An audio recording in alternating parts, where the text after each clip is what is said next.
সালাতে দোয়া কবুল হয়। সালাতে দোয়া কবুলের তিন জায়গা।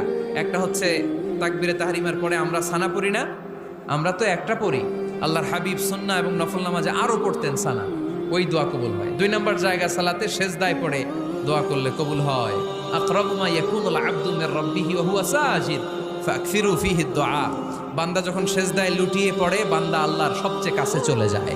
তা কিন্তু বিশ্বনবী বলে, সেজদাটা তোমার রবের কুদরতি পায়ের উপরে পড়েছে। সেজদায় পড়ে দোয়া করেন। সালাম ফিরানোর আগে বিশ্বনবী দোয়া করতেন, লা ইউসাল্লিমান্না আহাদুকুম হাত্তা ইয়াতাআওয়াযা মিন আরবা'a। আল্লাহর হাবিব বললেন, চার জিনিস থেকে পানাহ না আছে আমার কোন উম্মত যেন সালাম না ফিরায়। তারা যেন পড়ে, আল্লাহুম্মা ইন্নী আউযু বিকা মিন আযাবিল কবর, আউযু বিকা মিন আযাবি জাহান্নাম, আউযু বিকা মিন ফিতনাতিল মাহইয়া ওয়াল মামাত, আউযু বিকা মিন ফিতনাতিল মাসিহিদ দাজ্জাল। আল্লাহ কবরের আযাব থেকে বাঁচাও, আল্লাহ জাহান্নামের আগুন থেকে বাঁচাও, আল্লাহ জীবন